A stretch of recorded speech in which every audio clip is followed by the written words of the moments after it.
So అడ్మిషన్స్లో ఎంత ఎంత సంపాదించారు? ఫస్ట్ వచ్చి మనకి అరౌండ్గా ఒక 2 lakhs అన్న. 2 lakhs సంపాదించారు. ఏం చేసారు? 2 lakhs అంటే మనం డబ్బు ఉంటే ఆగం కదన్నా. ఫస్ట్ ఇయర్ వేరే స్టేట్, డబ్బు ఉంటే ఆగం, రెచ్చిపోయామాట. ఇంకా చెన్నై మొత్తం మంది అన్నట్టుగా ఫీల్ అయిపోయినా టైం నేనైతే. సో జరిగింది లైక్ ఫ్రెండ్స్ ఎలా మోటివేట్ చేశారంటే, డబ్బు వచ్చింది కదా ఏ బిజినెస్ పెడదాం అన్నట్టుగా అడిగారు మమ్మల్ని. మీ ఫ్రెండ్స్? మాకు ఐడియా లేదు. అందరూ ఏమన్నారంటే ఫుడ్ ఇండస్ట్రీ దుల్లగొట్టే బాగా బూమింగ్ అవుతుంది అన్న ఫుడ్ ఇండస్ట్రీ. అంటే యూట్యూబ్ లో షార్ట్స్ వస్తున్నాయి, మంచి రీచ్ ఉంది ఫుడ్ కి.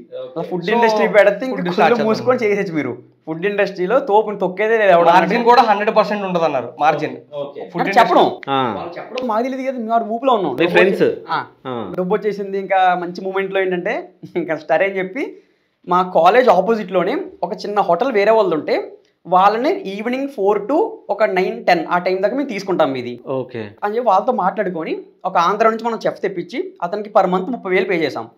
మాకు ఉన్నదే 2 లక్షలు అక్కడ. అందులో పర్ మంత్ 30,000 అతనికి పే చేసాం. ముందు పే చేసాం రానన్నాడు అతను. పే చేసాం, అతనికి రూమ్ స్టే మేమే రెంట్ తీసాం, అంతా పెట్టించాం, ఎక్విప్మెంట్ తీసాం, కావాల్సిన ఎక్విప్మెంట్ అంతా, రా మెటీరియల్స్ కొన్నాం, అంతా జరిగింది. స్టార్ట్ చేసాం. మాకు తెలియదు కదన్నా, లైక్ మా దగ్గర ఉన్న ఇన్వెస్ట్మెంట్ తక్కువ, మెటీరియల్స్ ఎక్కడ కొనాలో తెలియదు. ఆ రా మెటీరియల్స్ ఎక్కడ కొంటే మనకు తక్కువ వస్తుంది ఏం తెలియదు. మేమేంటంటే పక్కన ఉన్న కిరాణా షాప్లో కొని ఇక్కడ అమ్మేసేవాళ్ళు అనమాట. బజ్జీలు అదే మా ఐటమ్స్ ఏదైనా సరే, ఆ ఫుడ్ ఐటమ్స్ కానీ ఫాస్ట్ ఫుడ్ కానీ ఇవన్నీ కూడా అక్కడ నుంచి ఇక్కడ అమ్మేసేవాళ్ళు అనమాట. ఆ మెటీరియల్స్ కొని ఇక్కడ ప్రైసింగ్స్ ఎక్కువ ఉండేవి. రన్ చేసేవాళ్ళం కాదు. ప్రాపర్గా మాకు టేస్ట్ ఎలా వస్తుంది, ఆ పర్టికులర్ ప్రోడక్ట్ వాడితే టేస్ట్ బాగుంటుంది, ఏ బ్రాండ్ వాడితే బాగుంటుంది ఏమీ తెలియదు. పెట్టాం, 15 రోజులు రన్ చేసాం. లైక్ 15 రోజులు మ్యాక్స్ 20 రోజులు అనుకుంటా, 15 to 20 days మూసేల్సి వచ్చింది. బడ్జెట్ లేదన్నా. సో మేమేంటంటే మనం హోల్సేలర్ దగ్గరికి వెళ్ళకుండా డైరెక్ట్ కిరాణా షాప్ లో ప్రొడక్ట్స్ తెచ్చి అమ్మేవాళ్ళు అన్న. తక్కువ తెచ్చి అమ్మేవాళ్ళు.